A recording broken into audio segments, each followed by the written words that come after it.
I'm going to kick off. So thanks for coming tonight, guys. I really appreciate you giving up your evening. So tonight, what I want to talk about is FASEA, and we'll go through what that is in a second, and how it relates to different kind of aspects going forward. Because in my conversations with industry, with students, with people who are looking to come into the industry, everyone's confused. Everyone's confused about what they should be doing, what they shouldn't be doing, where they should be going, how they can get there. And it's really about, tonight anyway, is about trying to give you more information so that you're in an informed position to make decisions. Tonight is not about giving you solutions. It's about giving you information where you can go, all right, I want to take that pathway, which means I need to take this action now. And that's what it's about, okay? For those who don't know me, I'm Joel Ronke, who's I founded Integrity Education way back when in 2010. We were originally a financial planning specialist provider, education provider. We're now in mortgage broking as well. I've kind of put a lot of work into FASEA and what it all means, and I've been having conversations with industry. It's actually really interesting. I was saying before, I think this is a brilliant time to be getting into the industry, because whenever there's change, and change of this magnitude, it creates massive opportunity. There's going to be a lot of people exiting the industry over the next 6 months, 12 months, 2 years, and 5 years. And that's where people coming in new to the industry can maybe pick up new client bases or pick up equity stakes in businesses for a fraction of the cost that it might have been in the past. So today what we're going to go through is FASEA. So FASEA actually stands for, it doesn't actually stand for something, Financial Advisor Standards and Ethics Authority. There you go. You can wow your friends at the barbecue with that one. So FASEA is what everyone, or FASEA, or however you want to pronounce it. People pronounce it differently. They're God. In the new world, FASEA are actually God. So they're the ones who are putting in the framework around the new standards for financial planners. They will be the ones who will implement it, and they will be the ones who also review, revise, and refine it over time. We'll also just look at some quick strategies tonight around what options you got in terms of getting into the industry, and then we can have some questions and answers at the end. The important thing, and I'll say it again, is tonight isn't about solutions, it's about getting an understanding how FASEA relates to you as an individual. And this is a really, really important point about this whole FASEA aspect. It's not a one-size-fits-all. It's not you fit into this box, you fit into that box, you fit into that box. Everyone's different. It will come down to your years of experience in financial services, what kind of experience you've had in financial services, if any. Do you hold a degree? Don't you hold a degree? Is it a related degree? Is it an unrelated degree? Do you have a diploma of financial planning? Do you have an advanced diploma of financial planning? Now, all these weird and wonderful combinations. Do you have an overseas qualification? All these weird and wonderful combinations will need to be assessed at the individual level as we go through to the new requirements under FASEA. So the important thing to remember is FASEA is just the standard setting body and the standard setting or standard enforcement body. It actually doesn't create the courses. It doesn't create the assessments. The people who do that are actually universities and training providers like us. Okay, they simply set the rules. As we're going through this, if you can hold your questions to the end, that would be great. If not, fine. If it's a question about you specifically, I'd rather kind of deal with it either at the end or one-on-one afterwards, because everyone's different. So you do have a copy of this particular slide on your seats, and it's just an overview of a new advisor and an existing advisor. So the idea behind what I'm going to go through now is painting the framework around what's the difference between a new advisor and an existing advisor, and why is it even important? And really, it's important because it depends on where you want to be and where you want to go in your career and by when, because that will then really kind of put some thoughts into your head around, well, I should be doing this or I shouldn't be doing this. So on the left-hand side here, or left-hand side of the screen, that's the new advisor kind of framework. So that's really for anyone who's joining the industry as of the 1st of January 2019 and beyond. Okay, they will have their own set of rules, and it's pretty straightforward. You basically have to have a degree, an approved degree or postgraduate diploma, and I'll go through all of this in more detail as we go through. So you have to have one. You not be studying towards, actually have completed it. You then, and this is the important sequence, you then are allowed to sit the national exam. So you can't sit the exam while you're studying. You've got to actually finish your approved degree or postgraduate, and then you're allowed to sit the exam. By the way, the exam hasn't been set yet. It's still out to consultation within the industry. And once you pass both the exam and you have your degree or postgraduate diploma that's approved, you can then be issued a provisional authorised representative status, basically. So your P plates. You'll get your P plates under the new advisor framework down here. You'll get your P plates, and you'll have to do they're calling it a professional year. And it's literally, it'll be 1 year supervised, where you'll be doing some study and you'll be doing some on the job work and all that kind of stuff. And also, anyone who's an advisor will need to undergo CPD requirements. So we'll go through that in a little bit more detail and some strategies around that. And then there's the existing advisor framework. So just to kind of contrast it and put it in context. So an existing advisor, as the legislation states down here, an existing advisor, and this is on your printout, so sorry if it's a bit small and blurry, it's an authorised representative. That's someone who's on the ASIC Financial Advisor Register at any time. This is the language it uses. At any time between the 1st of January 2016 and the 31st of December 2018.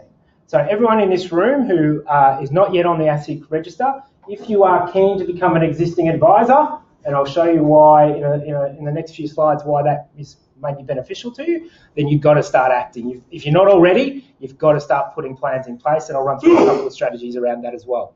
Because if you do become an existing advisor, that is if you are on the register before the end of this year, then you basically get access to a 5-year transition window.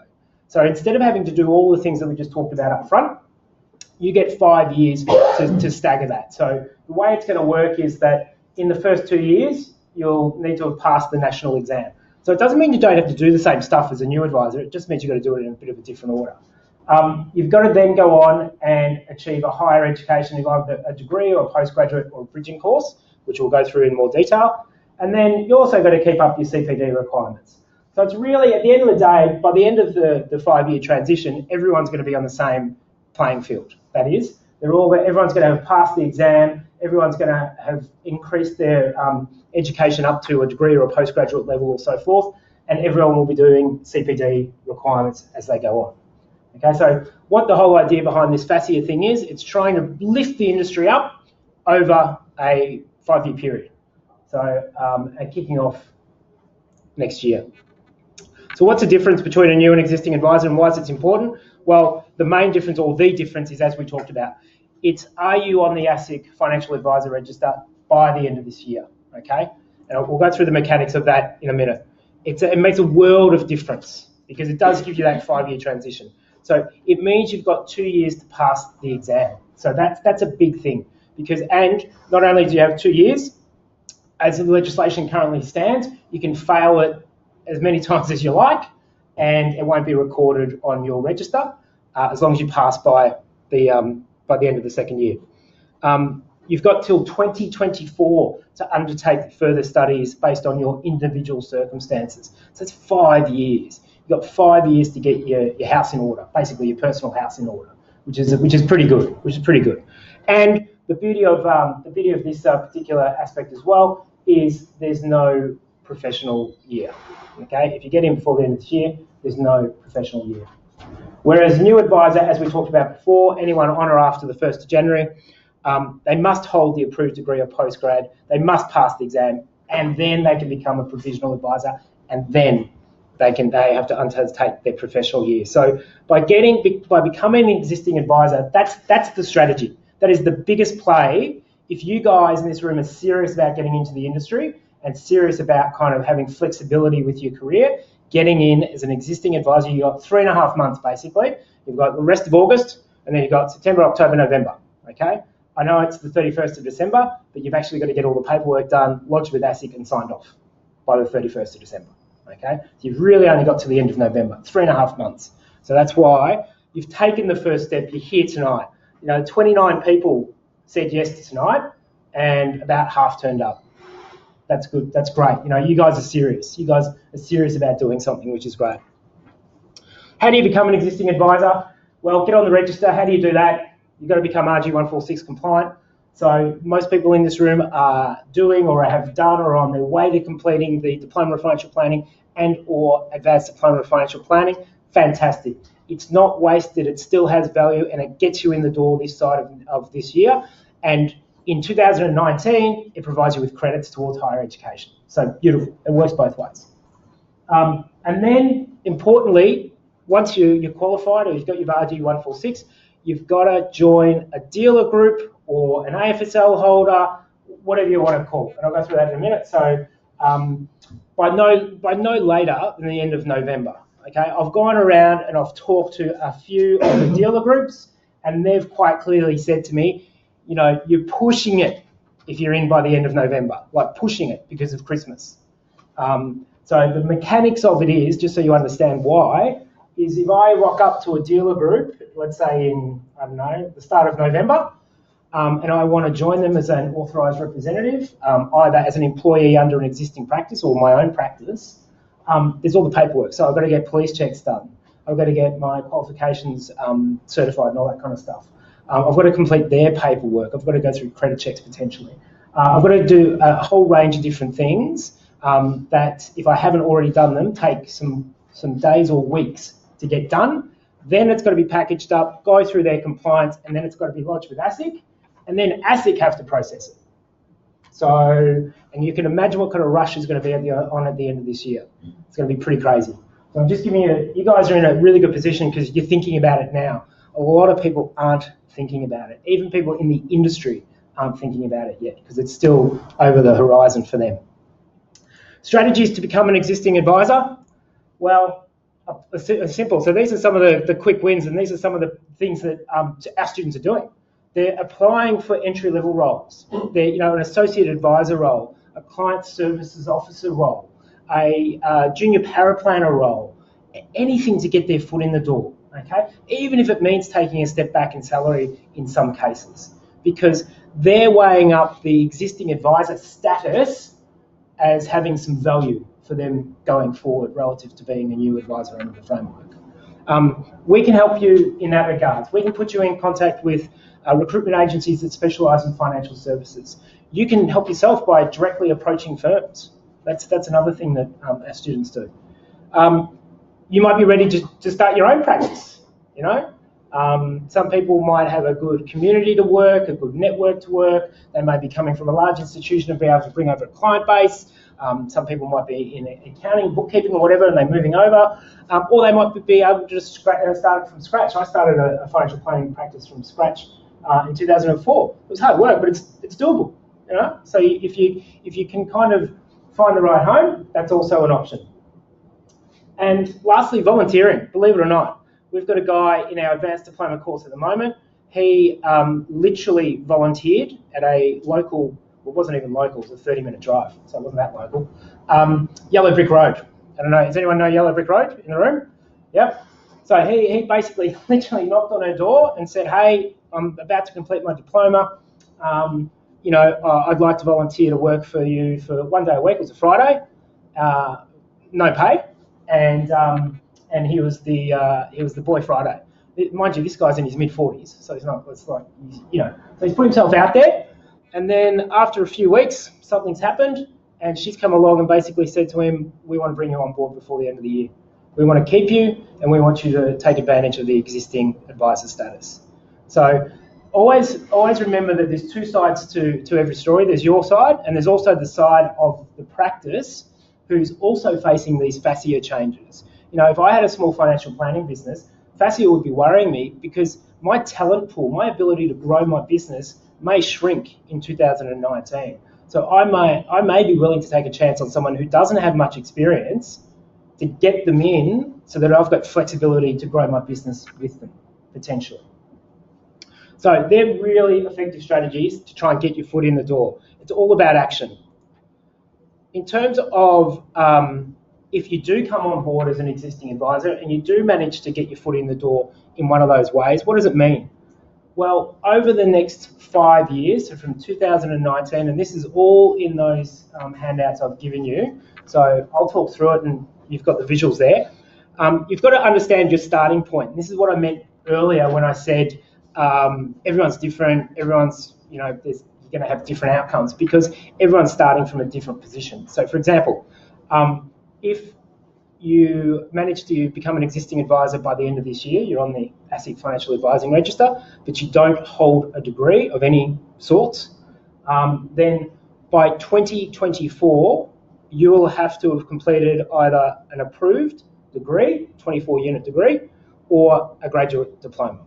That's the maximum workload an individual under existing is going to have to do. They will get credits for their diploma and their advanced diploma, which I'll go through in a couple more slides, but that's the maximum that they're looking at. A degree, just to put this in context, as most people probably know, it's 24 units, 3 years full-time. That means 6 years part-time, okay? 6 years part-time if you're working, just to put in context. Graduate diploma, if you're eligible for entry, and I'll go through that in a couple more slides as well, it's 2 years part-time. 2 years part-time versus 6 years part-time, okay? So I'm just trying to put some context around path of least resistance and so forth. Most people are going to go for the graduate diploma of financial planning, provided they can gain entry into the program, and entry is governed by the universities. So the institutions that will be offering the degree and the graduate diploma are the universities, okay? So we at Integrity can't do it, but what we do have and are building are what's called articulation pathways. That is, we will have agreements, and currently do have agreements, we've got agreements with 2 universities, and we're in the process of another 3 coming on board, where our students will get credits for their qualifications into either an undergraduate degree or a postgraduate diploma of financial planning. If you do have a degree but it's not in a related field, and in a related field under FASEA is basically these ones here. So accounting, tax, finance, economics, financial planning advice, or law. That's what FASEA have come out and said are related degrees. Why? Because it's just what they've said, okay? All of this is still, the detail of all of this is still up for grabs. The framework, the direction, the outcomes, that's not up for grabs. What's up for grabs is, will business be included in here? Why should law be included in there? All that kind of nitty kind of stuff's going to be worked out, but the fundamentals around it all are still the same. So if someone has a degree but not in a related field, they will simply have to do a graduate diploma. So that's a 2-year part-time outcome. If someone's got a degree in a related field, so let's say an accountant, or someone's gone off and done a commerce degree or a finance degree or something like that, which a lot of people have, then they would be considered to have a degree in a related field. And if they are an existing advisor, then they wouldn't have to do a full qualification. They'd only have to do 3 units by 2024. So you can start to see, depending on where you sit within this framework, your obligations as an existing advisor are going to be different. Does that make sense so far? Yep, cool. For those fortunate or who have just had nothing to do in their lives and they've gone on and done a degree and a postgrad, I apologise if anyone in here has actually done this. They've put themselves ahead of the game. So a classic example that I've come across lately is accountants. They've got a degree in tax, and then they might have gone on and done a master's in tax. Well, if they're an existing advisor, if they get on board before the end of this year, they will only have to do 1 unit of study by 2024. 1 unit, 1 semester, effectively. So 1 unit equals 1 semester at university. Most universities these days offer trimesters, so 3 semesters a year. So you can start doing the numbers. You can usually knock over about 3 or 4 units of study per annum part-time. So that's to start thinking through your own situation. And for those who have actually gone on and done a FASEA approved qualification, there's not many of them around, the qualifications, they only have to do the 1 bridging course as well, which is the FASEA Code of Ethics. So what this slide is basically saying is, if you get in by the end of this year, pick your starting point. When you pick your starting point, then you know what your education obligations are going to have to be at a maximum, and then you will get credits for diploma, advanced diploma, and years of experience in financial services. That's what the universities will look at. And the tricky bit with the universities is they're all slightly different. It's not a one-size-fits-all with the universities. They've all got slightly different entry requirements. So one might have 2 years experience, one might have 3 years experience. One might give 2 credits for the advanced diploma, one might give 3 credits for the advanced diploma. So this is where, us at Integrity are building the pipelines and the pathways into these different universities. New advisor, as we talked about before, if you can't get in by the end, so it's not the end of the world. If you can't get in by the end of the year, this year, it is not the end of the world. It really is, tonight is really about understanding what your options are. It's not about saying to you, get in before the end of this year. It's not about that. It's about you being able to plan your career in financial planning or whatever you want to do according to your circumstances. Okay, so you can still come in as a new advisor in 2019. All it means is that before you're given that letter of authority, before you're allowed to sit down one-on-one with a client without any supervision, you'll need to have completed an approved qualification, you'll need to have passed the national exam, and then in your first year undertake a professional year. The exam is an interesting one. You may not be able to read that up there clearly, but it's basically gone out to market. And when I say it's gone out to market, it's gone out to consultation with industry. And it only went out a couple of weeks ago, and it's due back the end of this month, I think. And basically, FASEA have come out and said, here's the 5 key areas. So Corporations Act, FASEA Code of Ethics, Behavioural Finance, Finance Advice Construction, and Applied Ethical and Professional Reasoning. At this stage, it's meant to be 70 multiple choice questions and 5 short answer questions, and there's a weighted pass mark across the different areas of 65%. So they've gone out to industry and said, what do you think? Okay, so that's all up for grabs at the moment. They don't even know who's going to be creating the exam. That's gone out to tender, but they actually haven't said who's doing it. And likewise, the professional year, that's gone out to consultation. It was all due back at the end of June.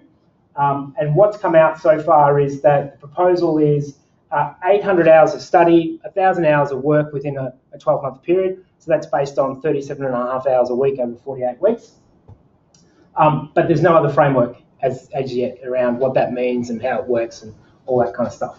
So it's just about understanding, if you missed the 31st of December deadline this year, what it means is you can still get into the industry. You'll be coming in as a CSO, as a client services officer, maybe coming in as a paraplanner, maybe coming in as an associate advisor without an authorised representative status or something like that. And then obviously you can build towards getting in. So some strategies. Let's make some. So I need to make some assumptions around just having a look at a couple of things. So under what we're going to go through in a minute, I've assumed that individuals have at least a diploma and/or an advanced diploma. They have no degree or an unrelated degree, and credits are possible with universities, which is true. What does it mean if you get in before and at the end of the year, and what does it mean if you get in after? So if you get in before, there's a couple of things we need to look at. If you are fortunate enough to be in a position where you've got 2 years plus of financial services experience and/or an unrelated degree, you do not have to do an undergraduate. You don't have to do a degree. You don't have to do an undergraduate degree, because by having 2 years financial experience and/or an unrelated degree, you meet the entry requirements for university to go straight into the postgrad. So I just want to be clear on this, because it took me to get my head around it a while when I was speaking to the universities. If you have 2 years or more experience and no degree, you can still go into a postgrad. Yep. It is a hyper. This is what I mean. The opportunity is enormous because it's a hyper competitive markets with the universities now. Other universities are saying 3 years. Other universities are saying 4 years. I know of at least one, if not two, that are doing 2 years. Okay. And have they defined what financial services experience means? No. They haven't defined it. So, but I have spoken to university lecturers and people, and they've very loosely said something in the financial services industry, not necessarily an advisor, maybe a paraplanner, maybe a quasi paraplanner and client services officer, maybe someone who's worked in a bank but in a certain kind of role. This is where the universities are going to sit down with you as an individual and say, right, show us, are you an existing advisor? So were you on the register? Show us what kind of experience you've had for the last 2 years plus, and provided they are happy with what you've got, and the assumption is you'll have at least have your Diploma of Financial Planning. That'll get you entry into the Graduate Diploma of Financial Planning. And I'll go through an example of the structure of one at the end of this. So what does that mean? If you're lucky enough to have at least 2 years experience and or an unrelated degree, if you get on the register before the end of this year, well, it means that if you hold your DFP, you get 1 credit towards an 8-unit course. So the important thing to remember with a graduate diploma is a graduate diploma is 8 subjects, 8 units. That's what it's made up of. Okay, that's the way it's structured at university. It's 8 subjects. So with DFP, you get 1 credit. If you hold a DFP and an ADFP, you get 2 credits. Okay, why is that important? Well, you're saving yourself about $3,000 of credit, and you're saving yourself a semester of credit. So you're going from a 2-year part-time course to potentially a 1.5-year part-time course, which makes it a little bit more palatable, gives you more flexibility as you head towards the 2024 deadline, and it rewards you for the studies that you've undertaken.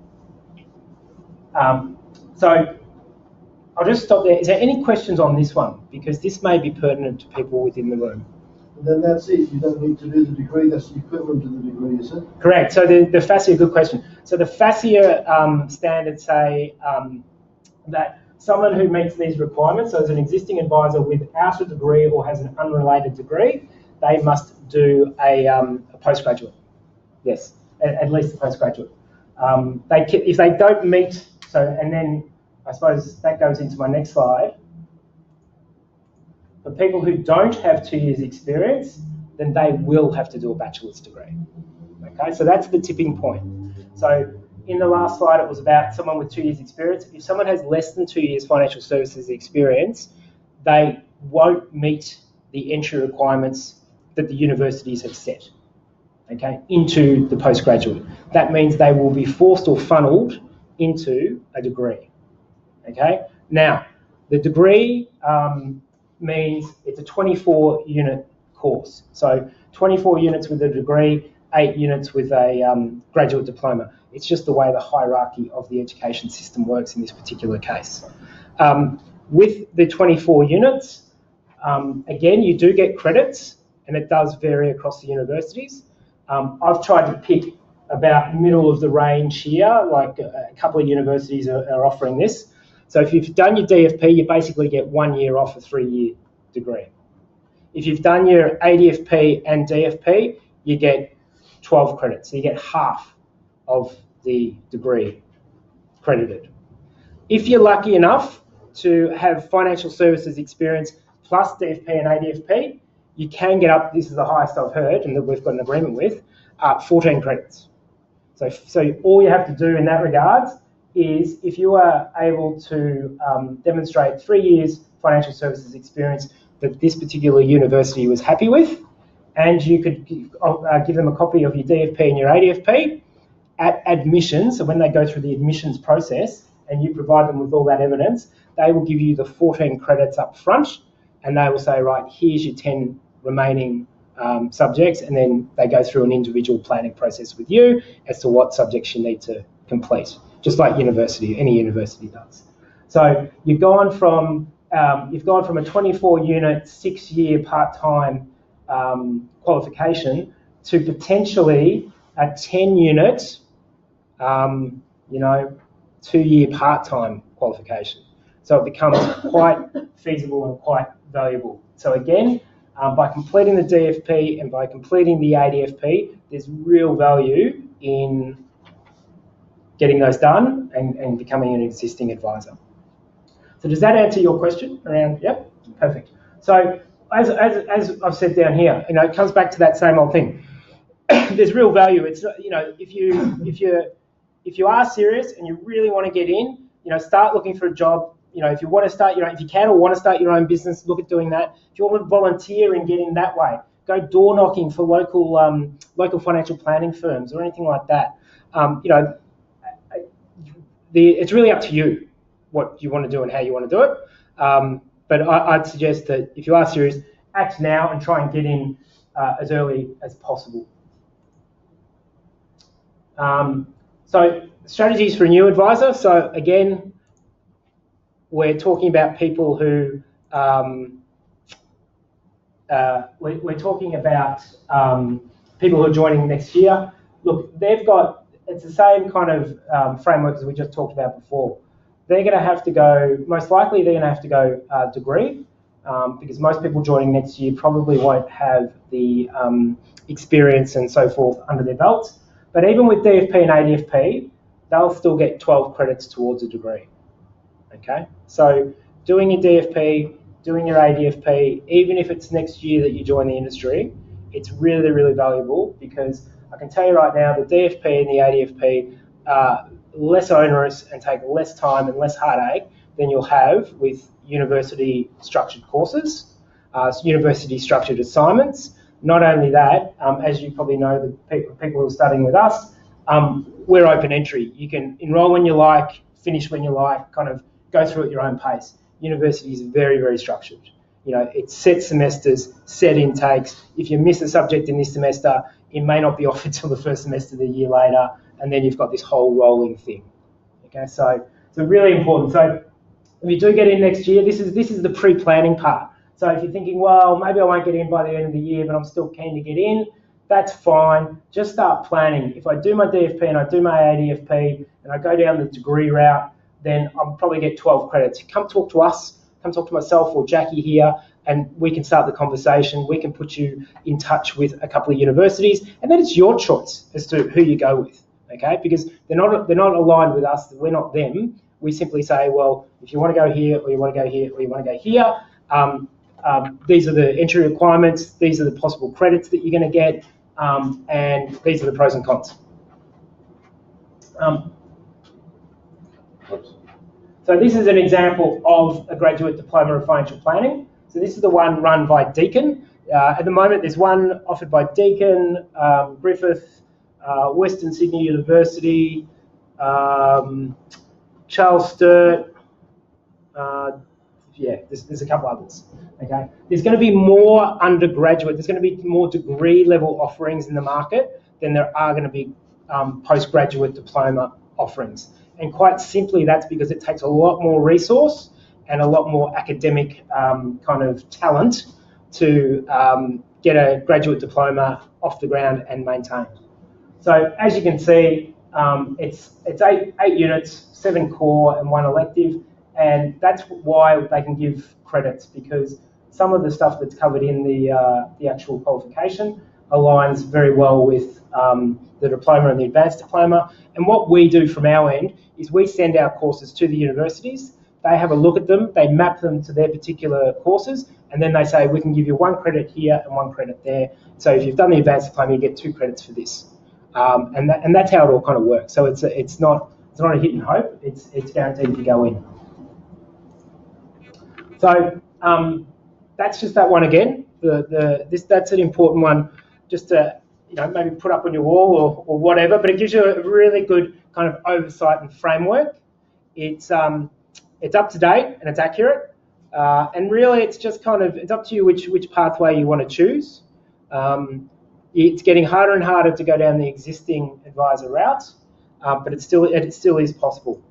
So act now, complete your studies, and go on and do your ADFP, because it is worthwhile. It gives you credits, especially if you're going to go down the degree route. Become an existing advisor if you can, and if you are serious, really try and get in. You've probably received emails from us asking about if you want assistance or if you want to be introduced to recruiters or whatever. If you haven't replied to them, please reply to them. We'll get you in front of people, and then it's really up to you. We don't guarantee anything, okay? We can't guarantee anything. But what we can do is we can try our best to get you in front of the right people so that you can take your career where you want to take it. If it's not possible to become an existing advisor, then, as I said, plan your career in 2019. Really kind of think through where you want to go and what you want to do. And also be mindful that all this framework is pretty much set It's just the the detail that's still going to be ironed out. How can integrity help? Or, as I mentioned before, our courses are obviously more affordable, quicker, and less onerous than a university level course. There's more flexibility, and it puts you in good position.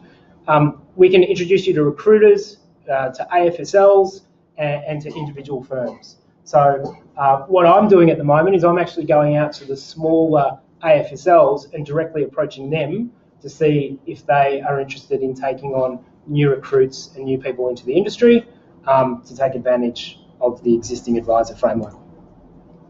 And information. I'm regularly posting stuff on LinkedIn and Facebook. It's across a range of different things, but especially about FASEA. Also, there's a lot of stuff on LinkedIn from a guy called Adrian Raftery or something. Anyway, he's a lecturer at Deakin. He puts a lot of stuff out there, so it's a good source of information. And also the FASEA website, obviously, you can go through there. That's it, guys. I just wanted to give you information. Any questions at this stage about some of the stuff? I know it's a bit technical and it's a bit heavy, but has anyone got any kind of questions? A couple of things I'd like to clarify. Yep. With the registering with ASIC, the absolute lowest level of registration is as an associate advisor. That means that you haven't got your AR license, but you still have to work under somebody's umbrella, correct? It depends on my understanding is it depends on the AFSL and whether they'll register you or not. So I was having a conversation with an AFSL the other day, and it's not a direct alignment with your question, but I'll just give you an example of how the AFSLs have flexibility. Their current framework is they only put people on who have at least the diploma plus SMSF. But in the next 3 or 4 months, they're going to kind of restructure their policy, and they're going to put people on with just the financial planning, super, and self-managed super fund modules, with the proviso that they're going to go on and do the other modules. Okay, so what they're saying to me is we're going to register them with ASIC. Now, are they an associate advisor? Are they a financial advisor? Whatever, it doesn't really matter.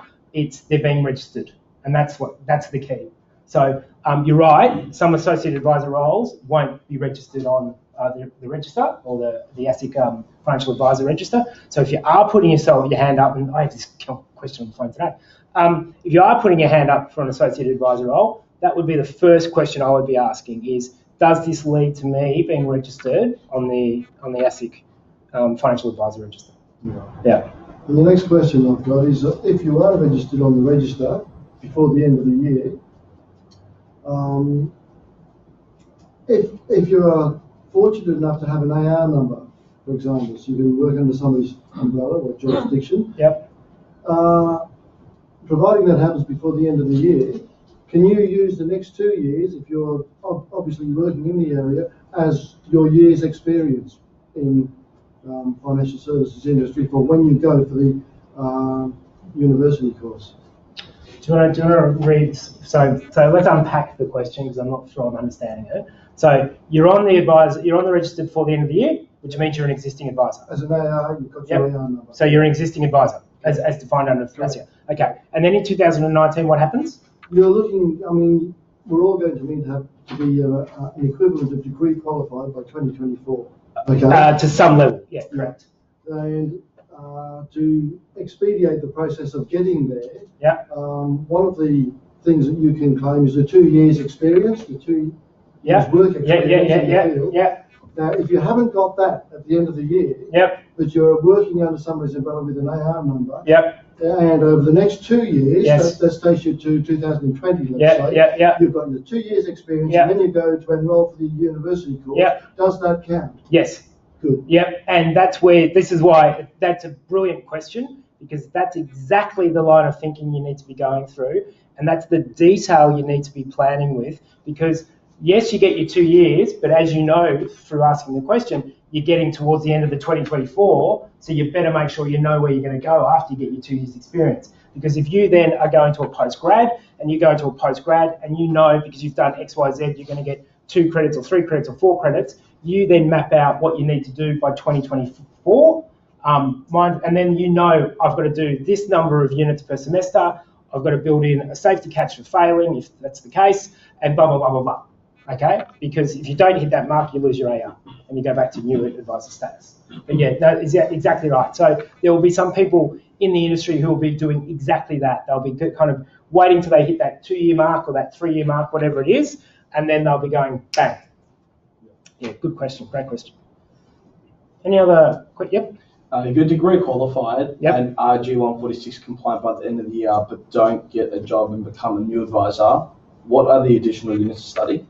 Yeah, so if you're degree qualified and you have your diploma in financial planning, for example, by the end of the year, but you're not on the register, so in 2019 you'll be considered a new advisor. So what that means is that you will need to do or complete either an approved degree or an approved postgraduate. Given that you've got a degree, the question becomes: is it a related degree or is it finance? So it'll be related. So therefore, you would basically be looking at going into a graduate diploma of financial planning.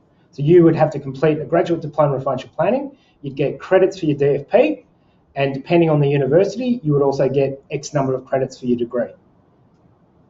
Yeah, and that's how it would work out. But you would still have to complete the graduate diploma and then pass the exam. All 8 units. No, that's what I'm saying. You'd get 1 for your diploma, and you might get 2, 3. It depends on the uni as to how many you then get. Let's say you get another 2. So let's say you get 3. You've then got to complete 5 units of study. That might take you 12 months, depending on your motivation and a whole range of things. All right. So by the end of that 12 months, so that's taking you into 2020, you would then have to sit the national exam. Now, I don't know whether that's a rolling online or whatever, but let's just assume you can do it straight away. You sit the national exam, and then once you pass that exam and the results are out, you are then able to be issued a provisional authorised representative status. That's the deal. So that's why, planning is really important. Does that answer your question? Yeah. There's another question in the back. I've done my DFP. Yep. 5 years back. Yep. Never actually went to the register. I work in banks and stuff in financial. Recently, I have joined Syra, Ray, yeah. Oh, did she suggest you guys come along? No? No. Okay. So we are here. So I'm a mortgage professor. Yeah. That's right. No, thanks for coming. Take care, guys. I'm a mortgage professor. Yeah. I'm also doing the insurance thing as well on general advice right now. Yeah. Just what she suggested was just because I've been off advising for a while, I actually haven't advised. I need to do something bridging. Is that the 3 units of bridging I need to do? Good question. So so the bridging, the term bridging in this case has been used in a different sense. So the questions are unpacking your situation. If I was to sit down with you, I'd say, right, when was the last time you held an AR? I'm actually doing an AR, but that's not to do with financial. So we're general advisors. General advisors. Okay. We are the. Okay. Okay. Cool. All right. So you'd be in a similar situation to Alexander here in terms of if you're in by the end of the year, if you're not in by the end of the year. I think what Ray might be thinking in terms of the bridging course is the refresher, like a refresher course. But you probably wouldn't be wasting your time doing anything like that. You just decide what you're going to do. Sarah might be able to bring you guys on board. I'm sure they'd be able to bring you guys on board as an AR before the end of the year if that was their plan, and that would then solve the issues around having to do any kind of refresher. Because if you're on by the end of the year, you've got your DFP, it gives you an existing advisor status. Do you have a degree? You have a master's in Australia? Yep. Okay, so you got a postgrad in finance, something. Yeah. Okay. So once you work all that kind of out, you'd get your credits. You'd get another couple of credits. You'd have a related postgrad. So you might only need to do 3 units.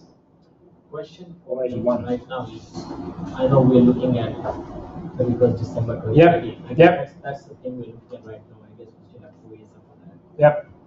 5 years. The question thing is, and I guess I'll go back to way after today because actually helping me understanding what's Yep, happening. yep. So, in your words, as long as I go back to there saying that, okay, this is, I mean, tell me what, is that a refresher course you're talking about, not the... Well, I don't know exactly. It's hard to say. I wasn't in the room with the discussion between you and Ray. So, you did your diploma. In theory, you're RG1 physics compliant, which means in theory you can be put on the ASIC register. Other than that, I can't. You need to speak to Ray. Cool. Any other questions, guys? No? Just one question. Have they already finalized the details of the bridging course? Like, I know it's due to your corporation act and those things. Have they already finalized? They're finalised. Details. I can tell you that. Let's go. I'll tell you. Let's go somewhere where I can actually see it. So I know you probably can't see this up here, but it says Corporations Act Chapter 7, FASEA Code of Ethics, Behavioural Finance, Client and Consumer Behaviour. They're the 3 units that form the bridging course. Okay, the one unit bridging course is simply the FASEA Code of Ethics. Okay, so the answer to your question is most universities are in the process of building it, have it about 80 to 90% complete because the consultation hasn't finished, so they don't know exactly what FASEA is going to want. So they're kind of ready, but they can't really pull the trigger. But as soon as FASEA come back and say it's this or that, then it's done. So the framework's pretty much there. Yep. Does that answer your question? Yeah. Because I'm just thinking, well, they have time limit on completing those courses. Yeah, correct. So what these are going to be, so the bridging courses are simply going to be university semester-based courses. So if you did, you might do your 3-unit bridging course in 1 year, one semester. Deakin, UNE, they offer trimesters, so 3 semesters a year. So they'll be offering these each semester. So most people will probably just knock it over one per semester. And I think they're basing it on 120 hours of study over 12 weeks on a part-time basis. That's kind of the framework that's been pushed around for these particular courses. So yeah. So and what they're actually going to do is, this is kind of going sideways, but if someone doesn't have to do any qualification and only has to do the bridging course, universities are going to wrap it up in a graduate certificate. So not a graduate diploma, but a graduate certificate, so that people can walk away with a qualification. Okay, so the way the hierarchy goes, and on the back of one of those sheets is the AQF wheel or table or something. If you think about high school, it goes high school, Cert 3, Cert 4, diploma, advanced diploma, degree, then it goes honours, then it goes graduate certificate, graduate diploma, master's, PhD. That's the framework, and it's on one of those sheets there. So a graduate certificate is basically technically 2 levels above the degree. It's 1 level above an honours. And so what they're going to do is that these are going to be AQF 8 or postgraduate level courses. And so they're going to wrap it up, give you a credit for 1 course. There's your 4 units, and they issue you with a graduate certificate. So it's going to be really attractive in that regard. So instead of just saying, I've done my bridging course, you can actually say, I've got a grad cert in financial planning, which looks much more impressive on your resume and your LinkedIn and everything else. And it's viable, it's accurate. But yeah. Any other questions, guys? So obviously everyone's different. So if you do walk away tonight and you kind of think, I should have asked Joel about this or I should have asked about that, feel free to email me or call or speak to Jackie as well, who's not here tonight, but you may have spoken to her on the phone, and happy kind of to talk through your individual situations. We will be coming out with emails and communications as things kind of roll out. At the moment, we've got relationships with Deakin, with UNE, we're building relationships with Swinburne and RMIT and Western Sydney University. So we're going to have a range of solutions, not just one, so that you can choose the best solution that fits your particular circumstance. All right, guys, thank you very much for coming tonight. I really appreciate it. Thank you. Just want to say hello. Thank you.